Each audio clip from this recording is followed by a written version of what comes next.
Ek het lank terug 'n preek geluister van Joyce Meyer. En sy het in hierdie preek verduidelik dat sy het so gefrustreerd geraak met haar man. Haar man se naam is Dave. Sy het hierdie dates gereël, dan gaan hulle koffie drink en dan gaan sit hulle en gesels en dan voor hulle kan kry, dan praat hulle of oor die kinders, of oor die weer, of hy wil oor sport of politiek praat. En dan probeer sy die gesprek so bietjie in 'n ander rigting, so bietjie dieper en elke keer dan voel sy so teleurgesteld nadat hulle nou gaan kuier het en koffie drink het. En eendag is hulle weer daar by die huis en hy sit in TV kyk en sy is so gefrustreerd want dit is net altyd sport op die televisie. En julle wat met manne getroud is wat lief is vir sport, weet daai televisie is altyd op een of ander sportkanaal, is altyd op die sport en sy het so 1 of 2 keer so voor die televisie so stadig verbygestap om te probeer om die aandag te trek en dan kyk hy maar net so om haar en sy gaan staan so reg voor die TV. En sy sê, ek het so behoefte, dat jy net so bietjie dieper dinge met my gesels. En hy het so vir haar gekyk en sê, this is as deep as I get. Toe sy besef, sy het 'n vriendin nodig. Want partykeer is daar goed wat jy wil deel, diep dinge wat jy wil praat. Ons vrouens het 'n behoefte om partykeer diep goed te praat. En dan wil die manne krieket kyk. Of hulle wil praat oor die weer, of ja, as jy nie oor die kinders praat nie, is daar partykeer baie min oor om oor te praat. So ek wil vanaand in die skoene van 'n vriendin klim, om met jou so bietjie diep dinge te praat, hartgoeders te praat. En om daarby uit te kom, beteken, jy gaan so bietjie eerlik met jouself moet wees, en jy gaan hierdie hartse deurtjie moet oopsluit vir liewe Jesus. So die eerste versie wat ek vir jou wil lees, is 2 Korintiërs 13 vers 5, daar staan, nou wil ek ernstig, diep met julle praat. Gaan kyk 'n slag deeglik na julle eie lewe. So ek wil jy moet net vir 'n oomblik, daar waar jy sit, net jouself aan die Here wy, dalk net jou oë toemaak en sê, Here, ek het hierdie tyd uitgekoop, om hier te kom sit, nie net om na 'n klomp inligting te luister nie, maar om regtig my hart oop te maak. Kom praat met ons. Here, ek bid dit U wat elke vrou se hart ken. U weet waar is daar frustrasies, irritasies, hartseer, pyn, waar is daar goed waarmee sy worstel in haar huwelik, dinge wat nie vir haar lekker is nie, waar sy dalk ook 'n behoefte het om net so 'n bietjie dieper dinge te praat. Wil die Heilige Gees nie kom en vanaand net liggies kom aansit, insig bring, en dit in elkeen van ons harte kom werk nie. Ons gee U toestemming om hier binne te kom krap, om te kom werk, om te kom rondskuif in ons harte. In Jesus se kosbare naam bid ek dit. Amen.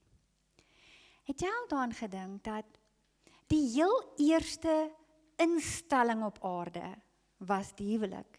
Die heel eerste verhouding op aarde was die verhouding tussen Adam en Eva, man en vrou. Dit was God se oorspronklike plan vir die mens.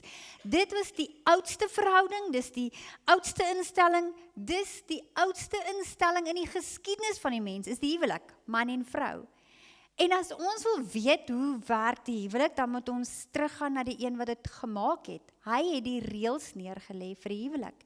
En ek dink so baie keer verloor ons so bietjie die pad. Ons raak op afdraaipaadjies soos wat ons dink, of ons ouers het gesê, of vriende, of ons dink dis hoe dit in die wêreld lyk, en ons vat afdraaipaadjies van God se pad af, en vanaand hoop ek dat ons net weer op God se highway vir die huwelik kan kom. Wat was God se oorspronklike plan?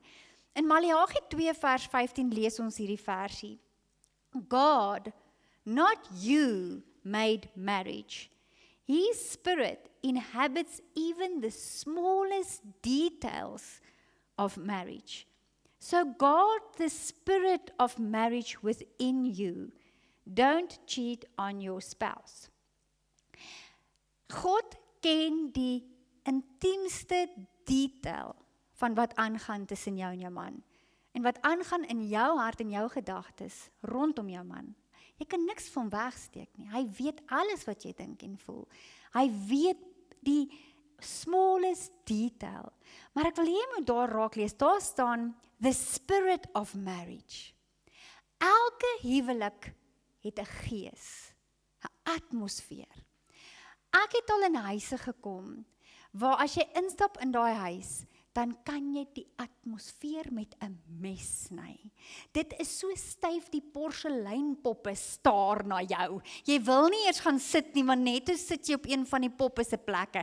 Jy voel sommer die spanning in daai huis. En dan kom jy weer in ander huise en dan is dit net lekker. Dit is net lekker, daar's net vrede, dis net 'n lekker ontspanne atmosfeer. Jou huwelik het 'n gees, het 'n atmosfeer. En ek het eers gedink, dit kan een van 3 wees. Dis of die gees van die Here, of die gees van die wêreld, of jou eie gees. Maar toe ek nou weer voorberei het, dink ek, die eie gees, wanneer dit gaan oor ek, dan is dit eintlik maar die gees van die wêreld. Want onthou julle wat was die begin van sonde? Dat Lucifer wou aanbid word. Ek wil ook my sin hê. Dit was Lucifer se val. Dit is hoe die duiwel geval het. Ek wil ook aanbid word. Ek wil hê wat ek wil hê. En ek is partykeer die grootste vyand van enige huwelik. Wanneer die eie ekkie nie kan vrekkie, dan is daai huwelik in die moeilikheid. Want dis ek, daai gees van selfsugtigheid. Ek wil hê wat ek wil hê en hy wil hê wat hy wil hê. En nou is ons die hele tyd besig om tou te trek oor wie kry wat hulle wil hê. Is dit daai gees van konflik en van amper kompetisie? Want dis 'n wêreldse gees daai. Of is dit God se gees? God se gees is die gees van die vrugte van die Heilige Gees, liefde, blydskap, vrede, geduld, vriendelikheid, goedheid, getrouheid, sagmoedigheid, selfbeheersing. Is dit die goed wat jou huwelik kenmerk? Is dit my gees? Is dit God se gees? Is dit die duiwel se gees? Want in jou huweliksbeloftes, party van julle moet nou 'n bietjie lank terugdink, daar het gestaan, in jou huweliksbelofte het jy gesê, om 'n gesamentlike bestaan te voer in 'n huis en 'n atmosfeer waarin Jesus Christus self tuis sal voel. Dis wat jy beloof het voor die kansel, om 'n atmosfeer in jou huwelik te skep waarin Jesus self tuis kan voel. Dan moet ek jou nou vra, as ons moet diep praat vanaand, diep in jou hart. Sal Jesus tuis voel in jou huwelik? Die manier hoe jy met mekaar praat, die manier hoe jy jou man hanteer, is dit 'n atmosfeer waarin Jesus self tuis sal voel? Want oorspronklik, om terug te kom na Genesis toe, was God se plan vir die man en vrou om saam te wees, kameraadskap, gaan bewoon en bewerk hierdie aarde, gaan leef in hierdie tuin van Eden, gaan gee die diere name. Dit was 'n kameraadskap van saamleef en saam wees en vriendskap en eenheid. Dit was God se plan en dit was baie goed, sê die Bybel. Maar toe die duiwel sien hoe goed dit gaan, hou hy mos nie van God se plan nie. Hy's 'n copycat wat alles wat God mooi maak probeer verdraai. En toe kom die duiwel met konflik in die huwelik. En hy bring die vrug. En onthou julle wat het gebeur? Toe die Here vir Adam sê, Adam, het jy geëet van die vrug? Toe sê, nee, sê ek is die vrou.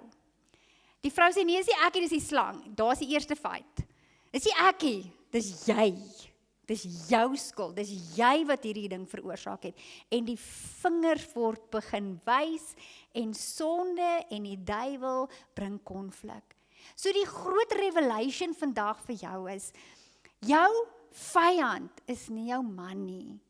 Efesiërs 6 vers 12 sê, ons stryd is nie teen vlees en bloed nie. Daar is 'n duiwel wat nie eers Adam en Eva, die eerste huwelik uitgelos het nie, wat gekarring het tot daar konflik gekom het. Hy gaan verseker ook nie vir jou los nie, en jou huwelik los nie. Sy doel is net om dit wat God gemaak het as 'n eenheid, as kameraadskap, as vriendskap, om saam met die pad te stap, om daai span te kom breek. Dis sy doel. En hy kom met konflik en dis jou skuld, dis my skuld. So as ons kan begin om te sê, God het 'n plan vir die huwelik. Dit was God se plan van die begin af. Die gees van God, die Heilige Gees, vrugte in die huwelik.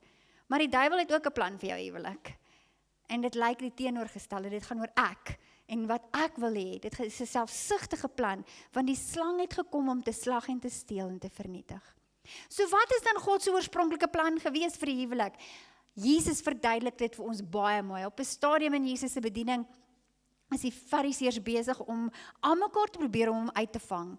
Hulle soek 'n rede om van hom ontslae te raak. Hy moet net iets sê wat hulle hom kan verhoor. Hulle is heeltyd besig om te soek na iets en hulle gee vir hom strik vrae die heeltyd.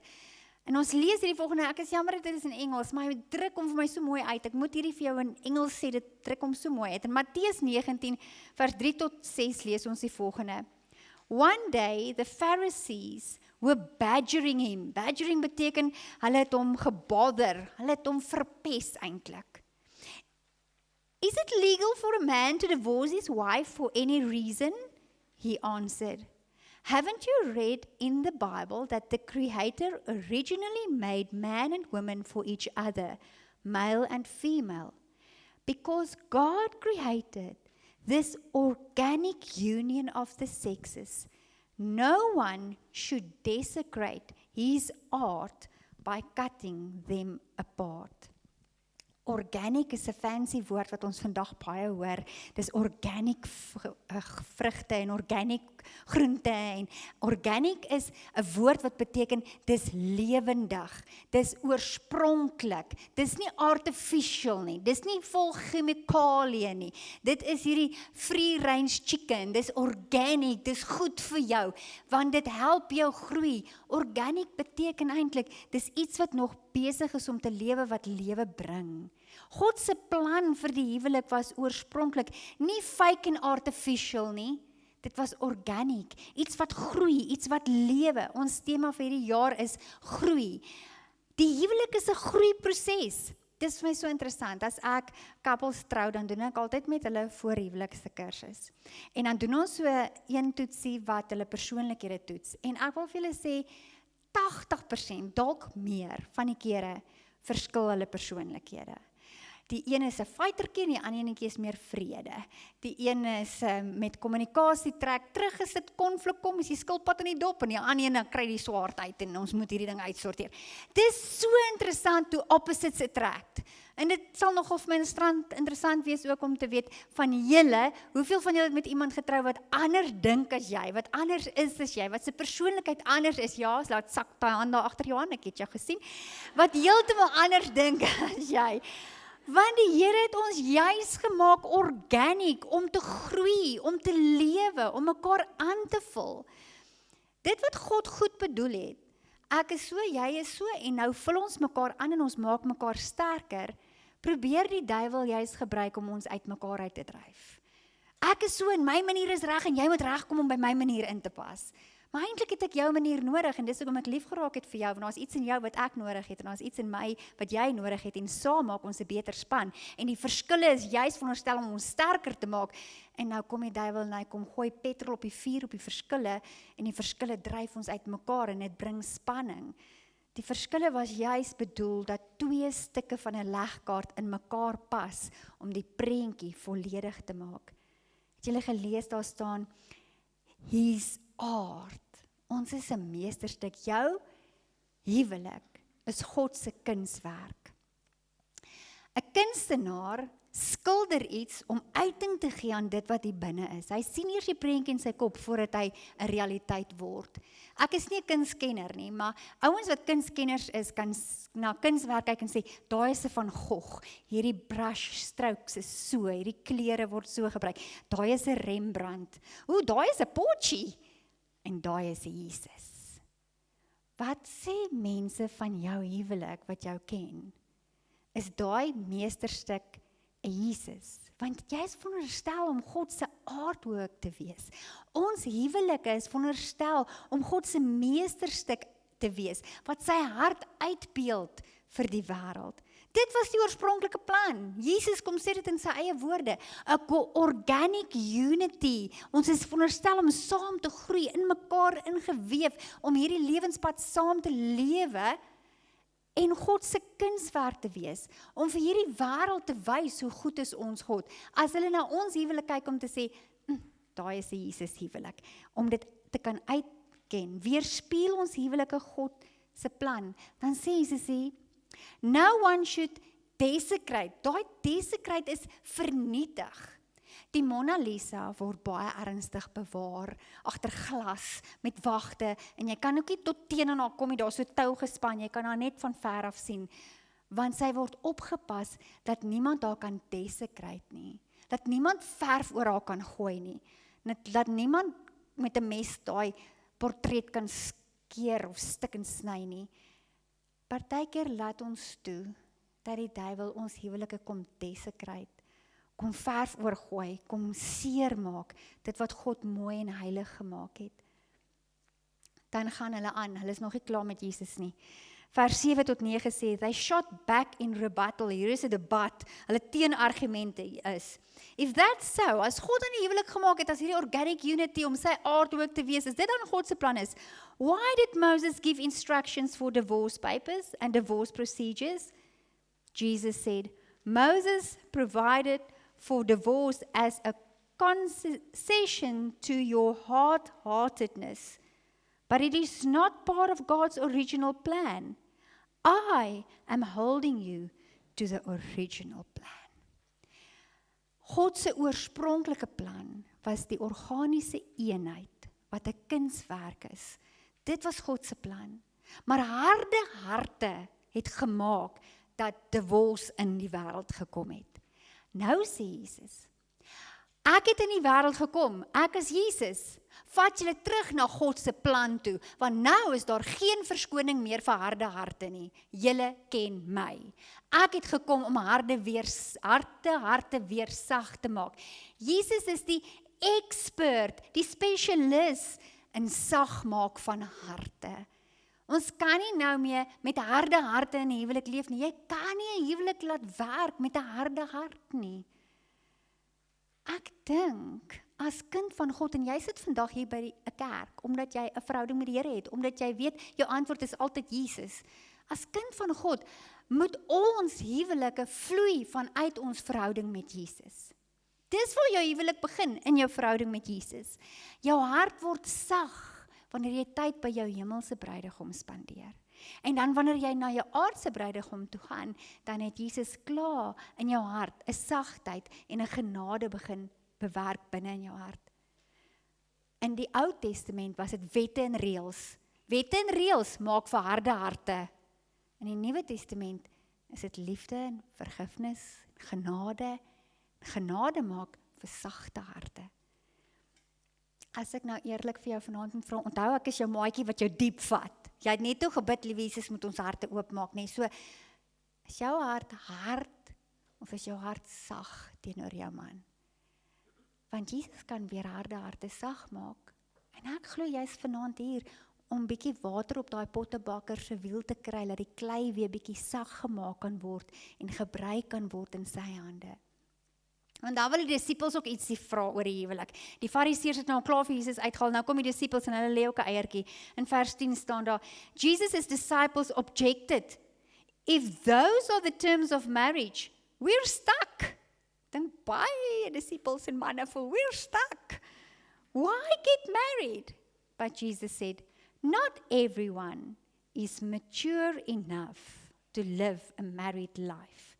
It requires a certain aptitude. Aptitude beteken soos 'n talent, 'n aanleg. Iemand het 'n aptitude vir maths. Jy kan goed doen in wiskunde. Of jy het 'n aptitude vir musiek. Jy's 'n baie goeie musikant. Dis 'n talent, dis 'n gawe. And grace. Marriage isn't for everyone. Some from birth seemingly never give marriage a thought. Others never get asked or accepted. And some decide not to get married for kingdom reasons. But if you're capable of growing into the largeness of marriage, do it. Voel jy vanaand stuck in a marriage? Of voel jy die largeness of marriage? Want die duiwel wil baie graag hê jy moet stuck voel. Maar die Here wil graag vir jou die grootheid van sy plan in die huwelik verduidelik. Het julle mooi gelees dat eintlik sê Jesus vir ons in hierdie vers, jy het twee goed nodig om die huwelik te laat werk. Volwassenheid en genade. Jy kan nie met onvolwassenheid 'n gelukkige huwelik bou nie. Jy moet mature enough wees om 'n gelukkige huwelik te hê. En jy moet baie genade hê as jy getroud is met 'n man. Baie genade hê. Daar's 'n groter plan. Die Here het largeness, hy het julle twee saamgebring as 'n span, om julle die largeness of die huwelik te verduidelik. Dit wat jy vandag beleef, as jy gelukkig getroud is, wonderlik, daar's meer. Huwelik is 'n groei na groter, 'n groei na beter, 'n groei na alle meer volgens God se plan leef. Ek het hier so 'n prentjie vir julle van donkies met 'n baie mooi woordjie by hom. Marriage is not a power struggle, it's a power union. Soos julle kan sien, as ons teen mekaar trek, kom nie een van ons by ons kossies uit nie. Dan is dit 'n power struggle. Ek wil dit my way hê en hy wil dit sy way hê en ons bly presies op dieselfde plek. Daar's geen vordering nie, daar's geen groei nie, ons is stak. Daai eerste twee donkies is stak. Niemand kom by die kos uit nie, want dis 'n power struggle. Tot ons mekaar in die oë kyk en Jesus sy liefde in ons harte uitstort en dan gaan eet ons eers my kossies en dan gaan eet ons jou kossies. Nou het ons twee plekke om te gaan kossies eet. Ons het dubbel soveel as ons 'n power union is, as wanneer ons 'n power struggle is. So net gou om te recap. God het die huwelik van die begin af gemaak, sodat ons in eenheid kan groei na volwassenheid en hierdie organic union waarin God die eer kan kry vir die aardhoek van jou huwelik. En die duiwel wil baie graag daai aardhoek desecrate. Hy wil verf oor jou aardhoek kom gooi, sodat jou huwelik nie eer bring aan God nie. Maar ek glo jy's vanaand hier, sodat Jesus weer die harte kan kom sag maak, genade kan kom uitstort, en jou net weer 'n bietjie help om op 'n volwasse manier na jou huwelik te kyk. Kom my power union, kom ons kyk wat het jy te sê. Nou gaan ons vlak gaan. Dit was my baie diep nou hoor. Baie diep. Ek weet nie of julle klomp vrouens agtergekom het nie, maar mans en vrouens verskil. OK, toe maar daar's 'n verskil. Nie net fisies nie, ons verskil emosioneel, geestelik en byna elke area van ons lewe. Verskil ons en hierdie kursus, nou vanaand julle en oor 2 weke wanneer hulle saam met julle mans gaan kom. Dit kan vir jou 'n 2 weke kursus wees, vanaand en oor 2 weke. En was net 'n oulike ding wat jy bygewoon het, jy R50 betaal hiervoor en jy het hier gesit vir 'n paar ure en dit was oulik. Of hierdie kursus kan jou lewe verander, jou man se en julle huwelikslewe verander. En ons het ons afgekondig het ook oor die kursus. Dit gaan nie vir ons net oor ouens wat issues het met huwelike nie. Ons almal het issues. Ek en altyd issues. Sy eintlik meer die issues, maar ons almal sit met dit. Maar wat gaan ons doen omtrent dit? Dit help nie ons wing it en ons try it en ons suffer en ons suffer in silence en ons sukkel ons dood nie. Die Here het presies daai uitgekom sodat ons dan moet largeness wees. Dit moet lekker wees om getrou te wees. En my vraag vanaand vir jou is, hoe gelukkig is jy genuine gelukkig? Is jy genuine gelukkig? Net jy kan antwoord. Jy weet hier binne. Ek gaan baie prakties nou wees. Okay, baie prakties. Fucking prakties. Okay? Nou gee julle ja, presies so die mans is. Nou daar is julle het vorms daar by julle kan lekker aantekeninge maak. Ek weet julle vrouens like van skryf en allerlei goeders, nou maar die heel eerste vraag van my kant af, ek gaan uit die hoek uit van 'n man praat vanaand, okay? Wat wil mans regtig hê? Wat is dit wat 'n man se behoefte in die huwelik? En ek weet, heel eerste wat julle dink, seks, dis dit. Ja, dit ook. Maar daar's baie meer as net dit, hoor. Baie, ons gaan nou oor dit praat, okay? Daar's soveel meer as dit, maar wat soek 'n man in 'n huwelik? Nou daar op julle vorms staan dat die heel eerste man soek respek. Van my kant af, van 'n man se kant af, dis die ding, 'n man soek respek, en dit is nie net iets wat ons uitgedink het nie. In Efesiërs, dis 'n vers wat daar is, Efesiërs 5 vers 33 staan daar, die vrou moet haar man respekteer. Die een Afrikaanse vertaling sê eerbiedig. Nou wat beteken hierdie woord? Nou daar so het geskryf R-E-S-P-E-C-T. Julle ken hy liedjie, nee? R-E-S-P-E-C-T. En dan sê dit find out what it means to be. Dit is waaroor die liedjie gaan, okay? Gaan luister die liedjie, julle lyk so, julle luister net geestelike liedjies. Gaan luister daai liedjie, okay? Nou wat beteken die woord respek? As die Bybel sê, jy moet jou man eerbiedig of respekteer, nou is dit belangrik. Wat? It's a feeling of deep admiration to appreciate or a way of treating someone. Maar die vraag is dan maar, hoe gaan ek my man admireer? Hoe gaan ek hom waardeer? Op watter manier gaan ek dit doen? Want as dit is wat ek moet doen as vrou, jy as vrou moet doen, my verantwoordelikheid om my man te respekteer, hoe gaan ek hom admireer? Op watter manier gaan ek dit doen? Respek beteken ek admireer my man, en ek waardeer my man. Nou wil ek vanaand vir jou vra, asseblief, kom ek sê dit asseblief nie vir jou man gaan sê nie. Ons manne is fyngevoelig. O, julle sin ook. Ek praat namens ander manne, nie ek nie. Ons is fyngevoelig. Nou wil ek vanaand vir jou sê, asseblief. En dit klink nou baie funny en alles, maar moet nooit jou man verkleineer nie. Nooit nie. Nooit verkleineer jy jou man nie. Nie as jy en jou vriendinne saam kuier nie, nie as hy in 'n vertrek instap of iets nie. My man lyk glad nie goed in jeans nie. Veral nie 'n t-shirt nie. My man moet net nooit 'n t-shirt dra nie. Moenie dit sê nie, moenie dit doen nie. Hoekom? Sy pens, my man is waterpas. Hy kan draai soos hy wil, die bubble bly altyd in die middel. Hy's net in die waterpas man. Dis net hoe hy is. En ek weet van julle is bekommerd oor julle mans. Dit lyk of jou man sy middel gesook het. Hy het opgeswel. Dit lyk of hy regtig uit sy middel gesook het, ergens skeef gaan lê en die volgende oggend toe staan daai ding net so. Dit is so. Beskerm jou man, selfs ook agter sy rug. Moenie jou man verkleineer met jou vriendinne of met mense, familielede of jou ma of iemand agter sy rug iets negatief sê nie. Ek weet julle kyk movies en tydskrifte en sepies en alles en dan kyk jy hoe hierdie manne is, julle kyk rugby en alles en dan wow, check hy ou, check like daai ou en dan stap jou man in die vertrek en dink jy, ag Here. Wat het met daai ding gebeur? Hy het nie so gelyk 20 jaar terug nie. En jy wonder wat en dan asseblief moenie dit doen nie. Okay, wat het met my man se lyf gebeur? Prakties, hoe gaan jy jou man respekteer? Bid vir jou man. Laat jou man partykeer sy naam hoor oor jou lippe as jy bid. Bid vir hom. Vra vir hom, waarvoor kan ek vir jou bid? Ja, maar ek en my man is nie daar nie. Ja, toe maar, julle gaan daar kom, want ons gaan oor dit gesels oor die volgende paar weke. Gee jou man komplimente. Gee jou man komplimente ook voor ander mense, en veral voor jou kinders. As hy sy hare gesny het, sê vir hom, jy hare gesny vandag. As hy bles is, moet nie dit sê, maar dan lieg jy, okay? Vra vir hom, het jy 'n ander gel op jou bles gesmeer, of het jy 'n ander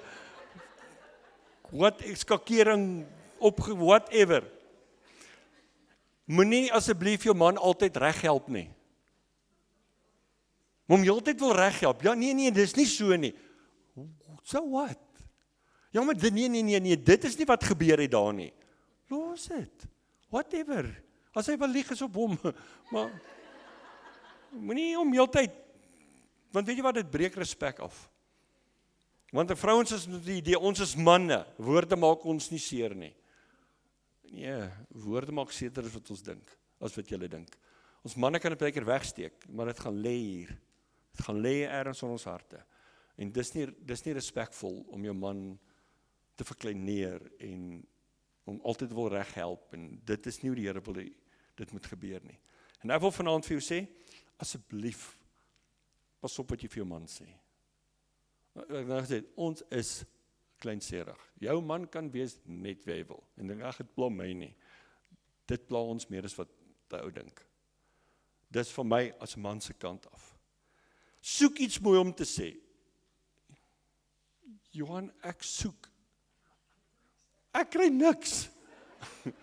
Soek weer. Jy gaan ergens iets nice kry om te sien. As jy sien hy gaan oefen gereeld, sê vir my ek waardeer dat jy oefen. Ek waardeer regtig dat jy kyk na jouself. Want nou wanneer jy kyk na jouself terwyl jy jonk is of jonger is, want dit sê oor ek wil eendag as ek oud is en kinders en kleinkinders hê, wil ek nog steeds saam met kan John en rol en vinnig op die mat lê en nie 3 keer rol om op te kom of so nie. Ons is maar eintlik 'n bietjie insecure. Ons voel nie altyd en manne voel nie altyd hulle maak dit nie. Voel hulle maak dit by die werk nie. Voel hulle maak dit by die huis nie, voel dit maak as 'n man, as 'n pa, voel, ons sit met hierdie insecurities. Hierdie wêreld daar buite is 'n wille wêreld. En hy soek nie die willigheid nog by die huis ook nie. Hy soek daar, hier's vrede. Sê iets mooi of opbouend, as jy weer jou man aan die kamer sien stap en sê, "Jesus, my man, maar jy's fris." Oh my word, wat het met jou gebeur? Of as jou man nou weet, van julle gaan dit vang. As jou man nou weer met 'n vurk in die kombuis staan, en hy staan so, dan sê, "Wow, my man, jy lyk soos Aquaman."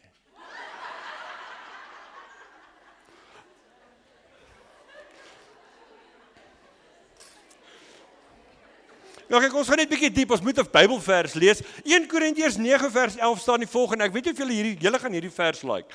1 Korintiërs 9 vers 11 staan daar: "Die man is nie ter wille van die vrou geskape nie, maar die vrou ter wille van die man." Julle hoor hierdie vers baie. Julle moet hom op julle status of iets sit.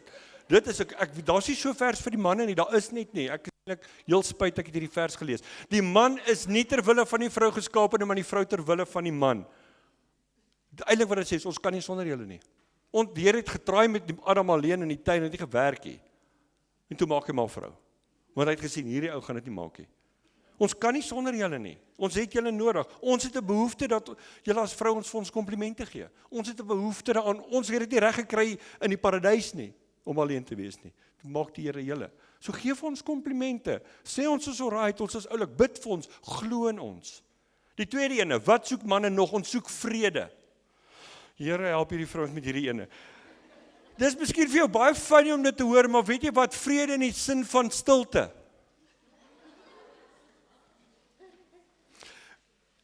Dink net gou vir 'n oomblik saam met my. Jou man kom van die werk, of ek weet julle werk ook, maar onthou nou praat ek, dink nou net bietjie aan die mans. Man kom van die werk af, hy het 'n wille dag gehad by die werk. Dit was nie mekaar, jy ook, ek weet, maar dit gaan nie nou oor jou nie, asseblief stop julle selfsugtigheid. Jou man kom net 'n moeilike dag, en miskien moeilike kliënte, of die baas was bad, en dit was net 'n slegte dag, en dit was 'n emosionele dag gewees, en nog voordat jy hom hallo sê, of soen, of iets, die heel eerste wat jy sê, wat's fout? Hoor jy, daar het gebreek, hoor jy, my kar se wiel is nie lekker nie, hoor jy, die petrol gegooi, het jy dit gecheck, het jy brood en melk, vrek, ons moet nog brood en melk kry.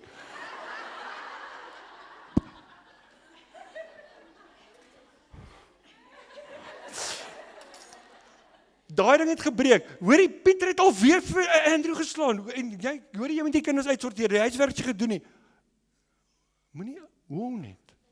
Gee net 'n kans, laat hy net unwind. Ons het hoede wat ons dra. In die oggend is hy by die huis, is hy 'n man, is hy die man en die pa, en dan in die kar klim hy, hoed af, volgende hoed op, ek werk nou. Nou is ek op vir onderwyseres, of ek is 'n baas, of ek werk vir iemand, whatever werk jou man doen. En die middags by huis kom met hy hoed afval, dan moet hy weer 'n nuwe hoed, dan moet hy weer teruggaan na die man en die pa hoed. Gee hom net kans om hoede te ruil. Gee hom net kans om net asem te skep. Gee hom net 'n kans, vir jouself ook, en kommunikeer oor dit. En dan sê ek, maar jy ken nie my man nie. Maar daai dan gaan nooit unwind nie. Ja, hy gaan, gee hom net kans. Weet jy wat, sien dit as 'n Bybelse beginsel. Jy gaan jou man op 'n manier ook respekteer deur dit te doen. En ter wille van jou man en die Here ook. Hoor wat sê Psalm 34 vers 14 rondom vrede. Do something good, embrace peace, don't let it go away. As daar vrede is, jy moet dit oppas met alles wat jy het, want dit is 'n baie goeie escape artist. Peace, dit is so, dan is dit weg. Soos nou. En dit moet meer wees, maar ek dink 90% van die vrede in die huis lê in die vrou se hande. Die vrou skep die atmosfeer, want as mamma kwaad is, die Here help julle almal. Dit is net so. As jy die regte ding sê op die verkeerde tyd, is jy verkeerd. Kinders het nie eens werk gedoen, nie is reg, maar is verkeerde tyd. Wag net 'n bietjie. Kies jou timing reg. Want anders is dit 'n helse fight en waar kom dit nou vandaan? Nee, jy weet ook nie, maar jy het net jou timing. Partykeer moet ons net bietjie wysheid hê. My vrou doen dit, sy is net amazing. Ek leer al die goed by haar. Sy het omtrent alles hier neergeskryf. En asseblief moenie oor alles mou nie. Exactly. Moenie oor alles mou nie. Sien net tot die klank werk so. Hoor wat sê Spreuke 27. Wag, ek is ja. Soos 'n irriterende gedrup op 'n reendag. Soos 'n moeilike vrou wat net rusie maak. Die slimste ou in die wêreld het dit gesê. Salomo. Nee, ekkie. Ek wens ek het hieraan gedink. Beklei oor alles. Dis eintlik maak rusie. Hoor wat sê die Engelse Bybel? A nagging spouse is like the drip, drip, drip of a leaky roof. You can't turn it off and you can't get away from it. Ek gaan niks oor dit sê nie. Prakties. Hoe bring jy vrede? Prakties. Groet mekaar na 'n lang dag. Ek weet wat julle doen as julle mekaar die eerste keer na 'n dag of die oggende. Ek en almal ons kinders weet, in die oggend as jy huis gaan, jy soen groet, klaar. Ek weet nie hoe julle nie, maar dis wat ons doen. Ek soen aan die oggende, hallo my skat, ek soen daar wakker as nagval koffie gebring het.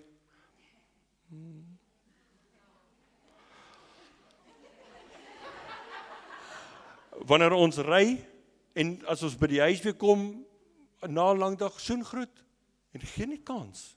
Voordat jy uitvaar oor klomp goeders. Soen en druk mekaar en gee net 'n minuut en dan gee net 'n bietjie jou aandag. Hoe was jou dag? Is jou right? Voordat jy al jou hele lysie, hou jou lysie, dit kan in 'n kom. En voordat jy al die foute en lysies deurgee, praat net oor 'n paar ander goeders. Hulle gaan nou oor die klomp issues praat. Nommer 3. OK, ek's klaar. Manne het 'n behoefte aan intimiteit en seks.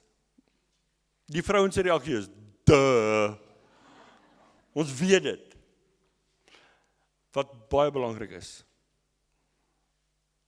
Dis nie net 'n kwessie van manne wil seks hê nie, hulle het 'n behoefte aan daai intimiteit.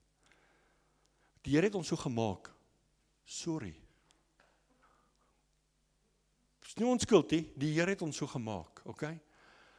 En as die vrou heeltyd weier, veroorsaak dit nie net spanning in die huwelik nie, maar dit veroorsaak spanning in alle areas van ons lewens. Want dis hoe die Here ons geskep het. En seks is iets so mooi wat die Here gemaak het. Dit is iets wat die Here gegee het vir die huwelik, tussen man en vrou, wat hy so mooi gemaak het. En ongelukkig het die wêreld dit kom in gemaak. En Hollywood probeer vir ons iets wys wat dit nie is nie. Iemand het eendag gesê, seks is 'n reset knoppie vir mans. Want op daai oomblik in die intimiteit beleef 'n man, ek is okay. Hy beleef ek word aanvaar, hy beleef hy is wie die Here gemaak het, hy moet wees, hy beleef hy beleef gerespekteerdheid, hy beleef vrede met God en hy beleef vrede met jou as sy vrou. Op daai oomblik beleef hy net, alles is okay. Seks is meer as iets wat ons wil hê, ons het dit nodig. Mans het dit nodig. Dis hoe die Here ons geskep het. En dit is belangrik om oor dit te praat. Julle as paartjie praat daaroor, moenie net, jy het jou issues en hy het sy idee, praat daaroor. En ons is baie keer skaam en bang om oor dit te praat en nee, al die ligte moet heeltyd al wees. Die Here het dit so mooi gemaak. En ons het hierdie skewe prentjie van dit. Praat daaroor. Want en die ding is, die duiwel kan dit gebruik om jou huwelik baie seer te maak. Baie seer te maak. Ek wil vir jou 'n gedeelte lees. 1 Korintiërs 7 kom Paulus en hy sê die volgende. In die huwelik kan die vrou nie maak asof die man geen sê oor haar liggaam het nie. Dieselfde geld vir die man. Die vrou kan ook aanspraak maak op sy liggaam. Hulle moet vir mekaar beskikbaar wees, veral op seksuele gebied. Hou mekaar op seksuele gebied gelukkig, behalwe as julle saam besluit het om 'n ruk lank nie saam te verkeer nie. Dit kan byvoorbeeld gebeur wanneer julle 'n ruk lank op 'n spesiale manier op gebed wil konsentreer. kom daarna weer saam. Want moenie die duiwel kans gee om julle uit te vang as julle selfbeheersing op 'n laagtepunt is nie. En dit raak skielik stil. Ek het dit nie geskryf nie. Die Here het dit in sy woord geskryf. En dan wil julle vra, vrouens, miskien moet julle ook baie keer die eerste moves maak. Nee man, dis die man se werk om te jag. Sês hoe? Ja, maar ek sê altyd lus nie. Hulle kry pilletjies vir dit ook. Dan sien jou dokter. Het ek dit hardop gesê? Kom ek help julle. Gaan dink gou terug toe julle uitgegaan het. Kom, gaan, lekker. Onthou hoe julle gevry het. Dink mooi, julle het verskonings gesoek om rond te ry. Daai laggies sê alles. Nee. Julle kom mekaar nie uitlos nie. En beteken ek, dank Vader, my pa het nou hier ingestap. Waar is dit een? Dis dieselfde man.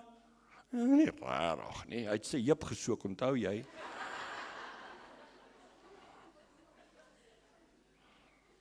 Maar dis dieselfde persoon, onthou, sê altyd op huwelike. Ek dink dit is Martin Luther wat gesê het, voor die huwelik kan jy kies wie jy lief hê. Maar as jy getroud is, moet jy lief hê die een wat jy gekies het. Jy het ja gesê, niemand het jou gedwing nie. Daai man met wie jy getroud is, jy het hom gekies. Just so groot is daai, né? Doen 'n bietjie moeite, man. Onthou jy het julle moeite gedoen. Jy's ouma met jou make-up, jy is so mooi gelyk, jy het altyd lekker geryk. O, jy het op jou beste gelyk. Want dit is vir ons lekker. Ons vrou mooi lyk en ryk. Ons like dit, dis vir ons mooi. Ons hou daarvan. Jy het dit gedoen toe jy uitgegaan het. Het is nie nodig om soos 'n supermodel altyd te lyk, maar die Here help moet asseblief net nie soos Tannie Stine elke keer daar gelyk nie. 'n Man se knoppie word gedruk hoe wat hy sien. Kyk mooi na jouself, vrouens. Ek gaan nie rondkyk nie. Sny bietjie jou hare, doen bietjie iets funky. Skeer jou beenhare nou en dan. Nie altyd vaal lyk jy, smeer, sit nou en dan bietjie make-up op en doen dit vir jou man. Spuit bietjie daai goeters en smeer al daai goeters op. Lyk bietjie mooi, doen bietjie moeite vir jou man. Moenie net soos 'n val Karoo hoender altyd lyk nie. Doen bietjie moeite. Soms met die huis, want by die huis want ons is heel week make-up en net bietjie sonder. Dis fyn. Maar ergens baie keer by die huis dan skielik nou Saterdagoggend, dan nie week doen ek weet julle wil bietjie ons velletjie met rus en ek weet dit. Dis hoekom ek nie vandag make-up aangesit het. My vel moet ook 'n bietjie rus nou en dan, maar dres bietjie op ergens oor 'n naweek. En dan jou man van, wow, waar gaan ons? Nêrens nie. Ek moet net vir jou mooi gelyk het vandag. Moet jy dit gedoen toe jy uitgegaan het. Just a thought. Jy gaan hom jou pinkie draai. Is dit bietjie ekstra moeite doen. Ja, maar my man, hulle beer kom volgende week, moenie julle worry nie. Ons as mans is vir julle liewer as wat julle soms dink. Sê dit miskien nie altyd nie, maar ons gaan werk daaraan. Ons gaan volgende week draai werk daaraan. Ons weet net nie altyd hoe om te wys nie. Maar praat daaroor. Sê wat jou behoefte. Wat is jou behoefte? Praat met jou man daaroor. Want die ding is, onthou, ek het al foute gesê. Dan, wat is dit? Nee, maar ek het nou gedink. Sê ek, ja, maar jy het gedink. Ek kan nie lees wat daar aangaan nie. Ek kan nie gedagtes lees nie. Moenie, jy het gedink. Nee, maar sê vir my wat jy dink, dan weet ek ook. Hallo. Ja, maar ek het gedink, ons gaan ergens koffie drink. Nou sê dit vir my. Dan sê wat jy dink. Praat met jou man oor die goedes. Want as jy dit nie gaan hanteer nie, dan het jy dit nie hanteer nie. En wat gebeur? Dit broei en dit broei. En hoe kom ons in ons huwelike waar dit nie is hoe dit moet wees nie? Op 2 maniere. Geleidelik en dan skielik. So dit werk. Ons wonder baie keer in ons huwelike, hoe het ons hier gekom? As jy gaan terugdink, jy het nie goed gehandel nie. Jy het nie goed aangespreek nie. En dan sê die Bybel sê, en dis 'n vers in die Bybel in Hooglied. Dis die klein jakkalsies wat die wingerd verniel. Dis 'n vers in die Bybel, dis nie 'n Afrikaanse spreekwoord nie. Staan in Hooglied, dis die klein jakkalsies wat die wingerd verniel. As jy 'n klein jakkals sien, skiet hy ding vrek. Verwrig hom of stel 'n trap of iets, maar moet hom nie net los nie. En ek wil hierdie by jou los. Mag jy die vrou wees wie die Here gedroom het jy moet wees. Want dit lê in jou hande.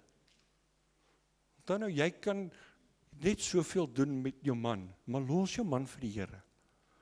Maar doen wat jy kan doen as vrou.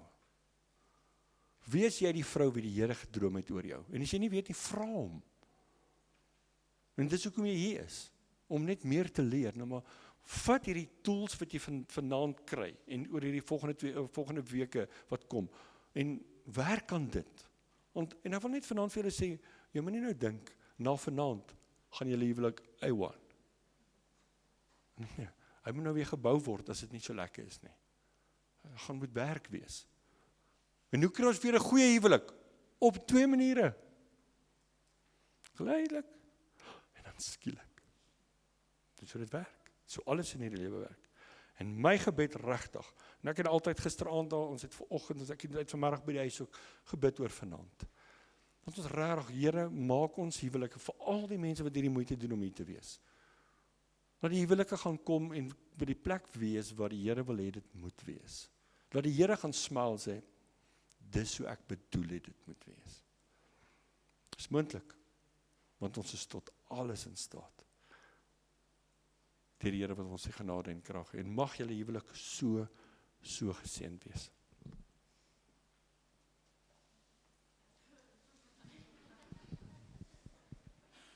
Terwyl ons nog vlak is, wil ek jy moet daarna jou vriendin toe draai en vir haar sê, wat is jou favorite love story? Is jy 'n Sleepless in Seattle, of hou jy van Cinderella, enige storieboek, al is dit 'n tekenprentjie of 'n movie wat jy aan kan dink, wat is 'n goeie love story wat jy like? Wat is vir jou 'n baie nice love story?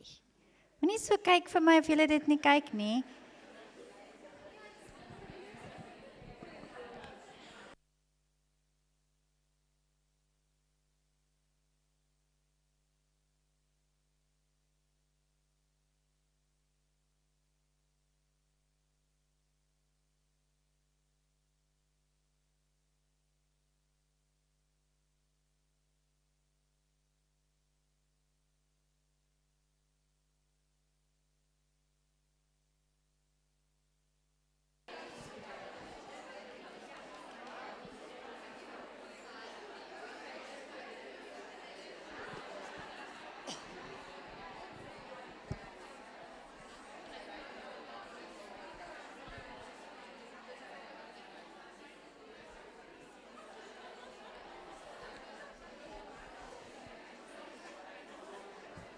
Okay.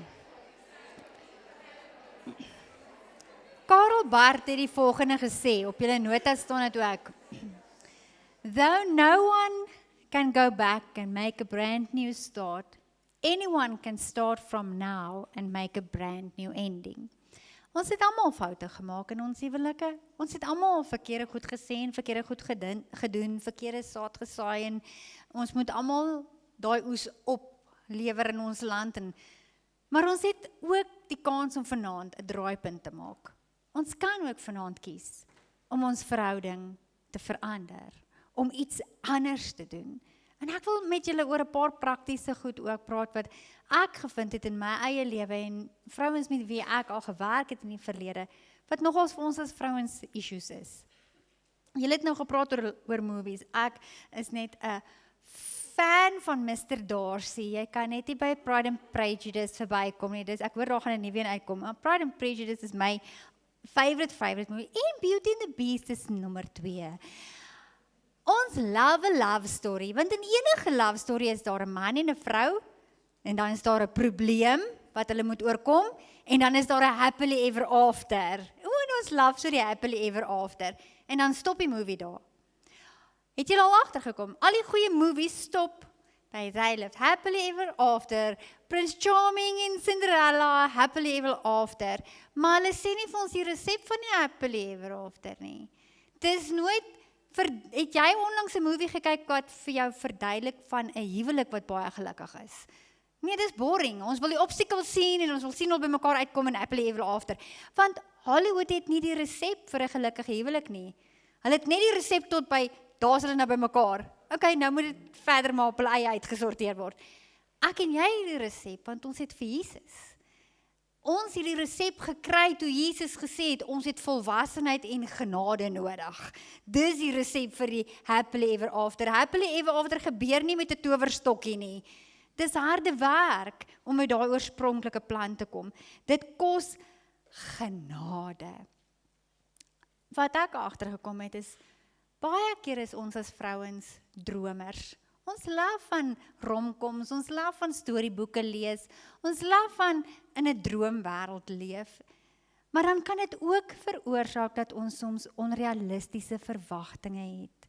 En 'n onrealistiese verwagting is 'n setup vir 'n teleurstelling.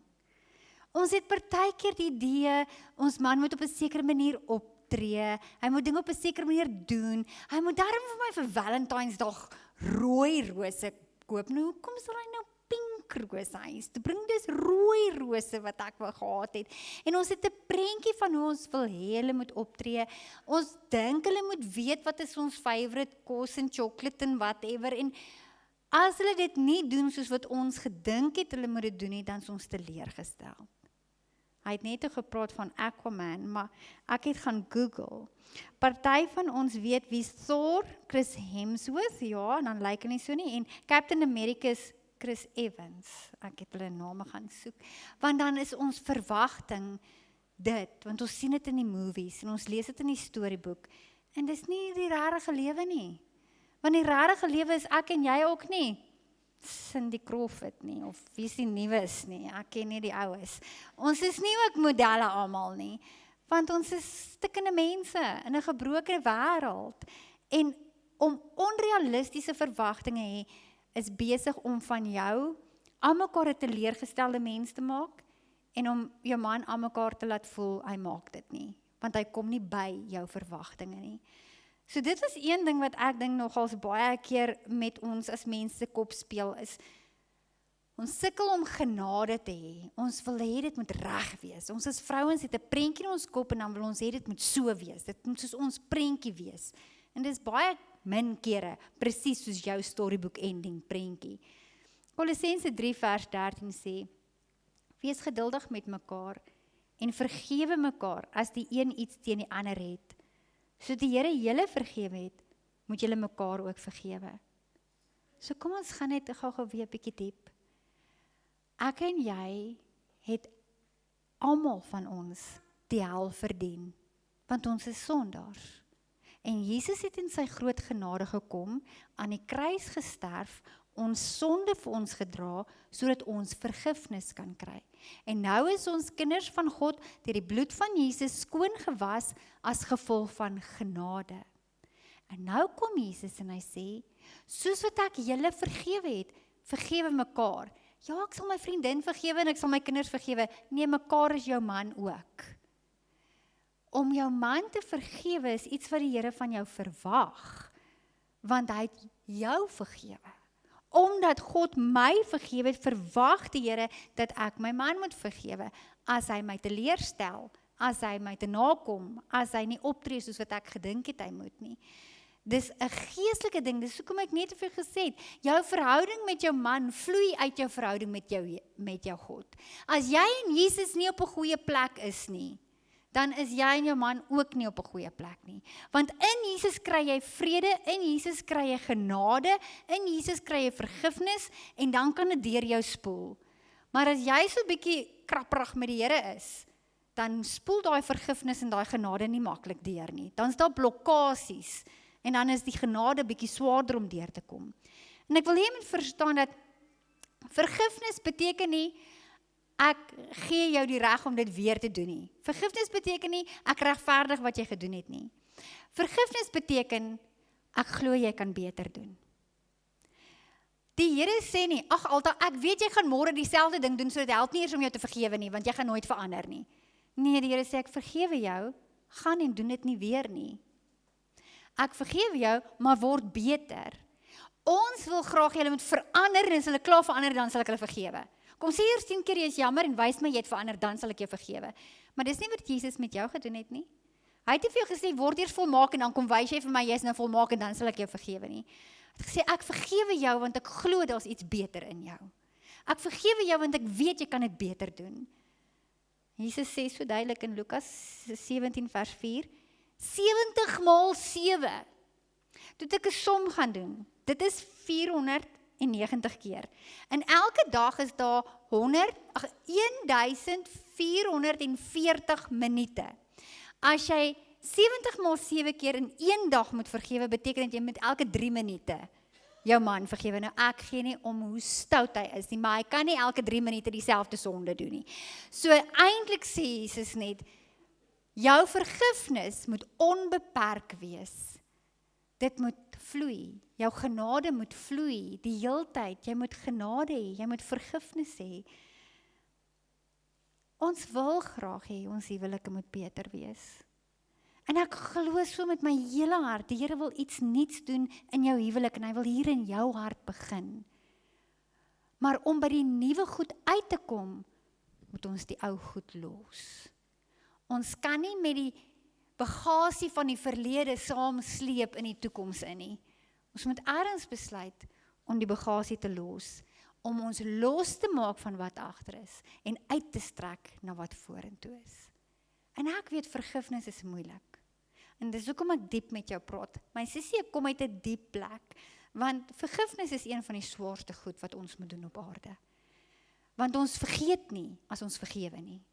Die vergifnis beteken nie ek kan delete nie. Ek wens ek kan 'n delete knoppie in my brein inkry om te vergeet.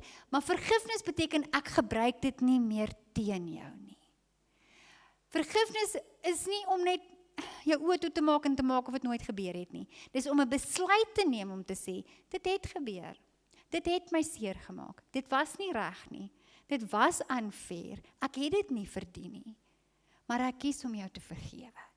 Ek kies om hierdie storie nou agter ons te sit en aan te gaan. En as my kop wil terughardloop soontoe, dan sê ek, Here, help my. U het my vergewe, laat my vergifnis deurvloei na ander toe, omdat u genade groot is oor my lewe.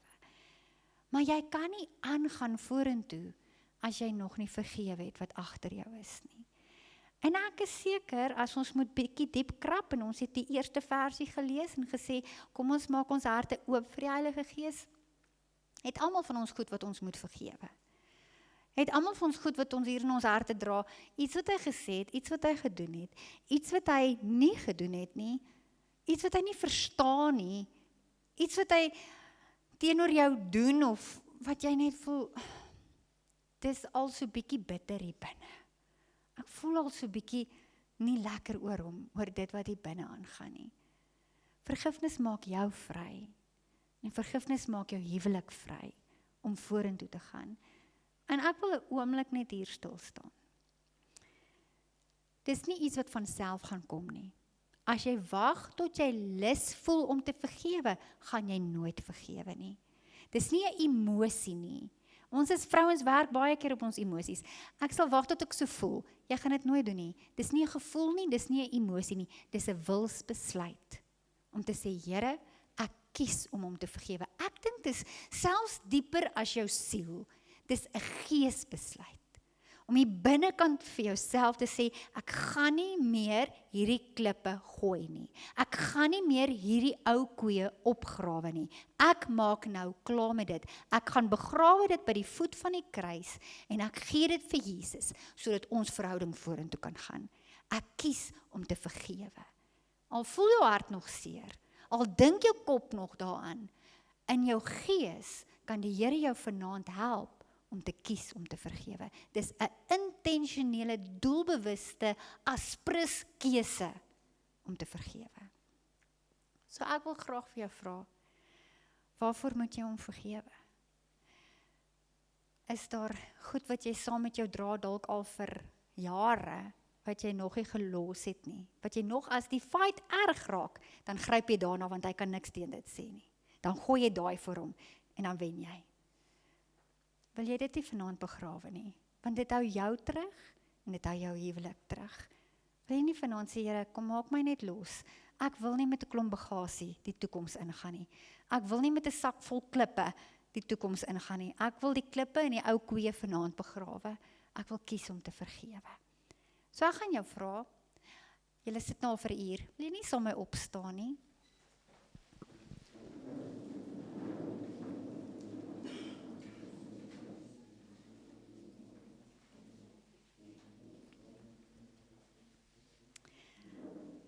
Wil jy nie net vir 'n oomblik jou oë toemaak nie?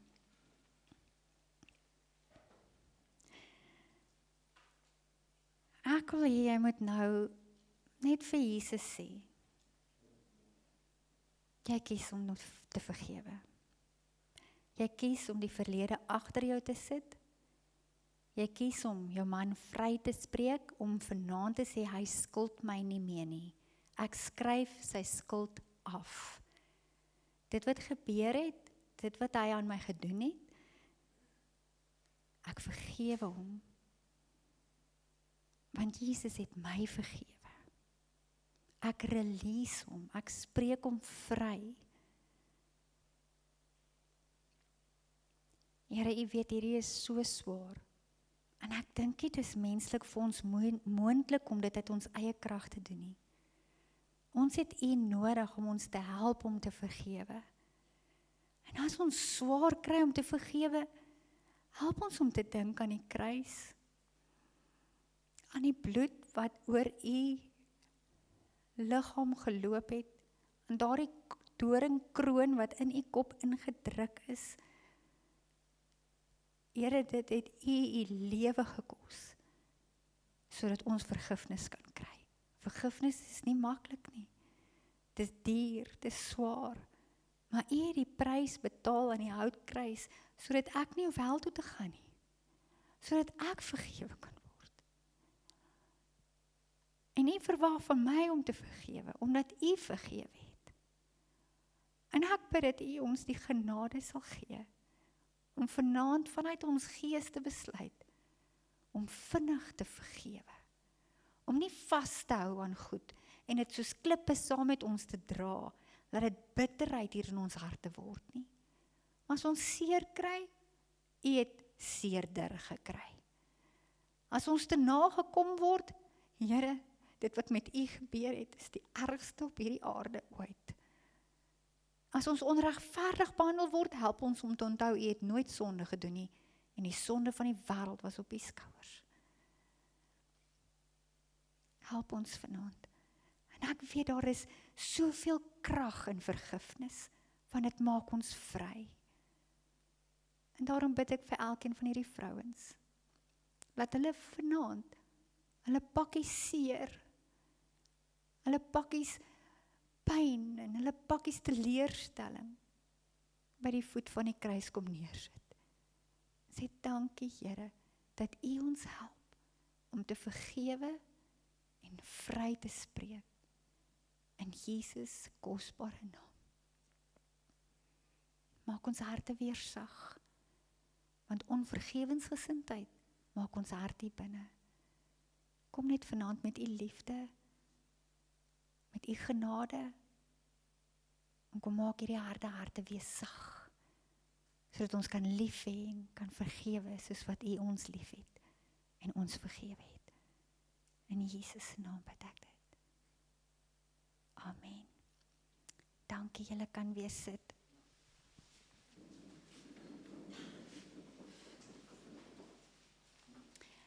Iets wat ek geleer het is, baie keer dat jy besluit jy vergewe. Jy vergewe nou jou man, hy het jou nou seer gemaak, of hy het iets verkeerd gedoen, en jy vergewe hom. En dan, so dag of twee daarna, dan dink jy weer daaraan, dan dink jy, maar het jy hom dan nou nie vergewe nie? Hoekom dink jy nou weer daaraan? Jy het vanaand besluit, by hierdie kursus vanaand het jy besluit en daai keuse gemaak, en ek glo die Here het jou die genade gegee om te vergewe. As jy nou weer triggers kry wat jou terugvat na dit wat gebeur het, dan gryp jy vas aan die Here. Sê, Here, U het my vergewe, U herinner my nie kort aan my sonde nie. Weet jy wat doen die Here? Hy verwyder dit so ver soos die ooste van die weste. Hy gaan gooi dit in die diepste see, sê die Bybel vir ons, en hy dink nie weer daaraan nie. As ek en jy aan mekaar terugdink daaraan, dan moet jy 'n replacement kry vir daai trigger wat jou terugvat soontoe. Dan moet jy jou favorite worship song begin sing.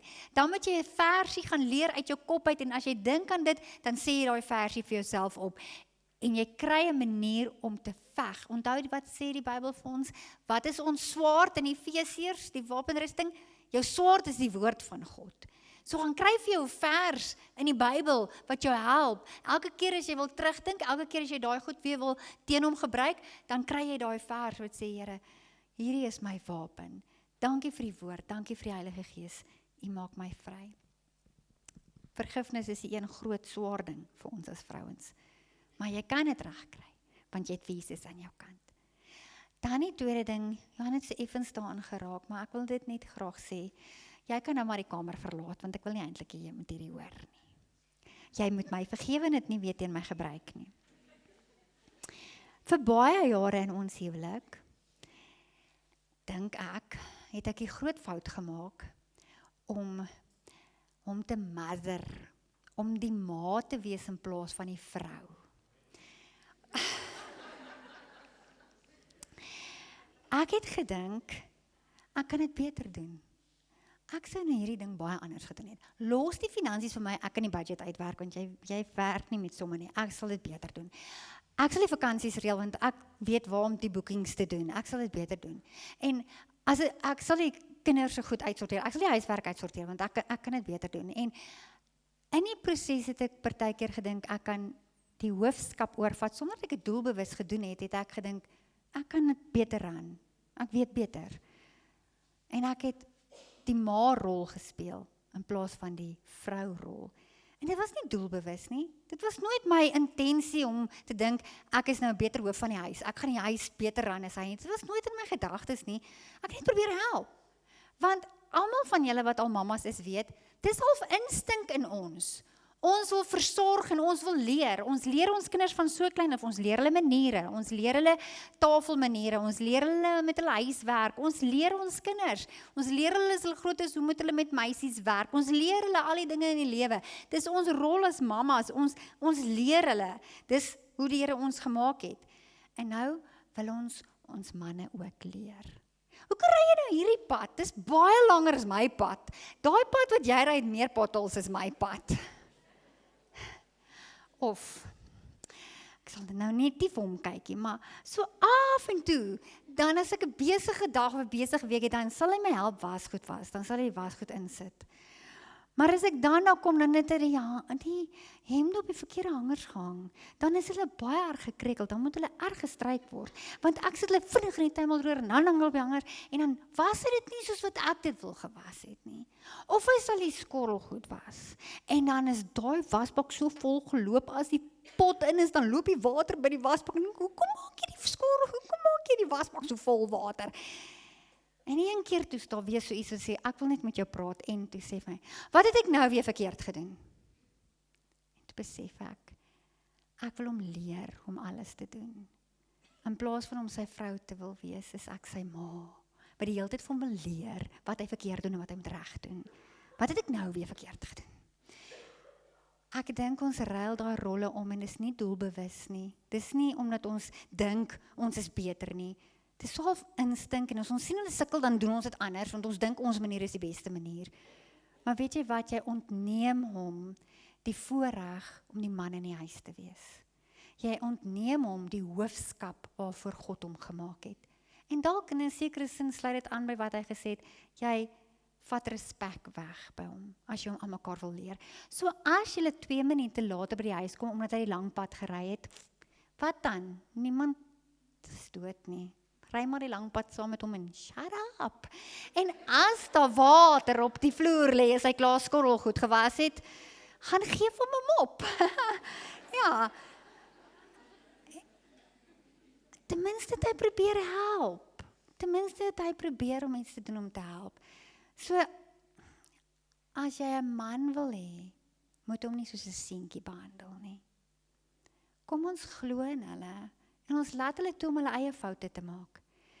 As hulle foute maak, die Here het 'n manier om met hulle te werk. Moenie jy hom die hele tyd probeer beskerm dat hy nie foute maak nie. Dis wat ons met ons kinders doen. En ons probeer al die hele tyd beskerm, net nie seer kry, net nie foute maak nie, en nou doen ons dit met ons mans ook. Gee hom die geleentheid om man te wees, en as hy goed verkeerd doen, dan handle julle dit, en as hy verkeerde besluite neem, dan handle julle dit daarna. Maar die Here kan hom baie makliker 'n man maak as jy ophou om sy ma te wees. Kom bietjie uit die pad uit, dat die Here met hom kan werk. Ek het al agtergekom, die Here weet hoe om harte te verander. Ons dink ons kan hulle verander, maar jy maak hulle net harde harte. Gee dit vir die Here. Hy weet baie mooi hoe met jou man se hart te werk. Mag die Here ons wysheid gee om hulle potensiaal uit te trek uit hulle.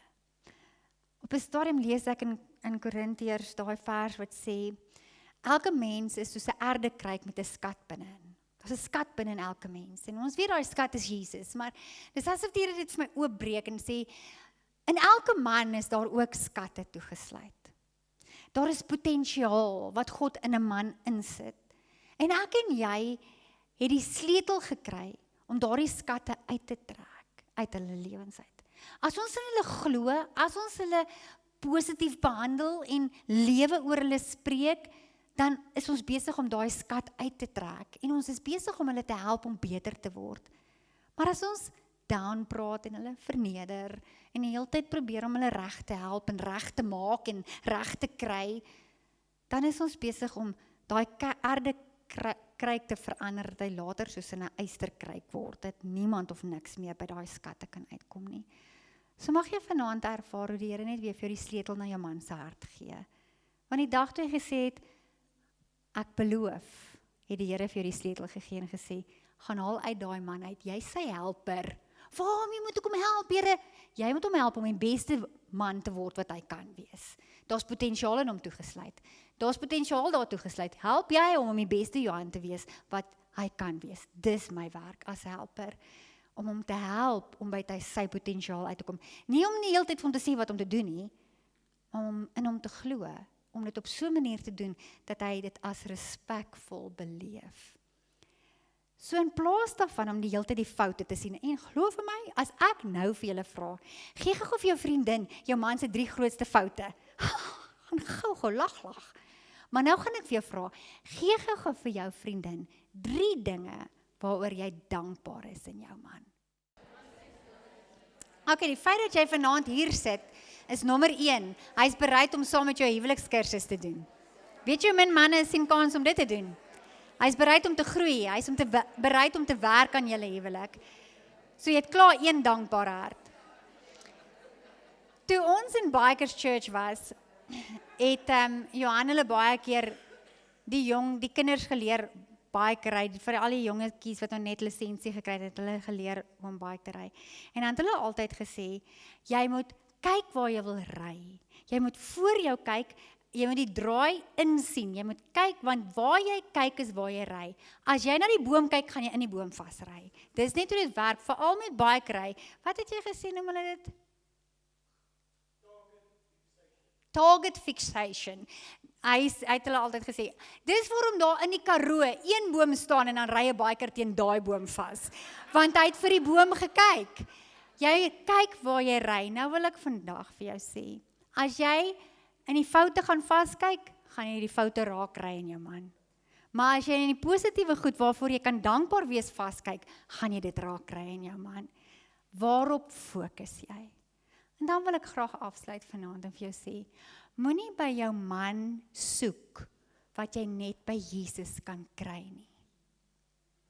Hierdie is baie diep en die Here het dit rarig jare terug vir my gesê. Ek wil hê hy moet alles volmaak hier binnekant. En hy kan nie. Daar's goed wat die Here alleen kan volmaak hier binnekant. En as ek wil hê hy moet alles kom volmaak hier binnekant, verwag ek van hom iets wat hy nie kan doen nie en ek is onrealisties in my verwagtinge en ek is heeltyd teleurgesteld want ek voel nog steeds leeg. Maar this is as deep as he gets. Dis die Here wat die volmaak werk moet doen. My identiteit lê nie in Johan nie. My identiteit lê in Christus. Ek is eerstens 'n bruid van Christus en dan is ek sy vrou. Moenie probeer, omdat jy en die Here nie op 'n lekker plek is nie, dat jy en jou man moet overcompensate daarvoor nie. Dit begin by Jesus. Hy is jou bruidegom. Hy is die een wat jou hart moet volmaak met liefde en genade. Hy is die een vir wie jy moet sê, he's more than enough. As ek net by sy voete was, as ek my tyd met hom spandeer het, as ek net so 'n bietjie in sy teenwoordigheid was, dan is ek vervuld. En dan is alles wat my man doen vir my 'n bonus. Hy is nie my bron nie, hy is my bonus. Jesus is my bron. En wat ek nodig het om 'n lewe in oorvloed te leef, kry ek by Jesus. En dan kan ons dit deel om in die volwasse huwelik, gegrond op genade, by die organic union van God se aardhoek uit te kom. So ek wil graag vanaand hierdie sessie afsluit. En ek wil vir jou kort video, jy moet mooi luister en vinnig luister en die Here se hart ervaar speel wat sê, Jesus, op jou end, as ek nie vir u het nie, is alles leeg. Dit gaan altyd alles oor Jesus. So wil jy nie vanaand net jou hart oopmaak en terwyl hierdie lied sing, wil jy nie net weer vir Jesus sê, Here, dankie dat ek u ken. Dankie dat u my bruidegom is en dat u my die wysheid gee om my deel te doen om 'n gelukkige huwelik te bou. So kom ons luister hierna. Dankie, Karlien.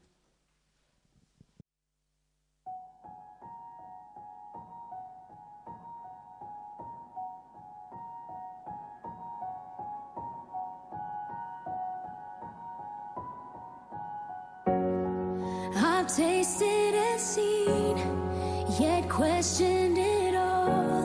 Still you remain. Chased empty dreams, ran from your call, and turned back again. There's no other treasure on earth that amounts to your love, and I know, even if everything I know is taken away, I won't lose hope. I'll cling to the one who won't let go. Just give me Jesus, give me Jesus. I've searched the world, the highs and the lows. I've seen it all. Ooh, nothing compares, nothing comes close. You're all that I want. There's no other treasure on earth that amounts to your love, and I know, even if everything I know is taken away, I won't lose hope. I'll cling to the one who won't let go.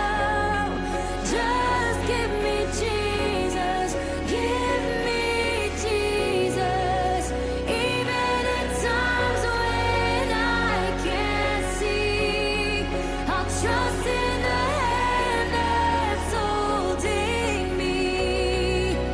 There's only one thing that I need.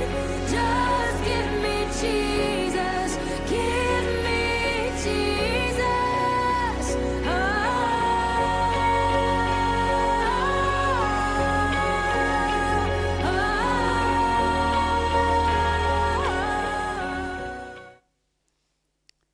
Jesus, ons is so bevoorreg dat ons u kan ken.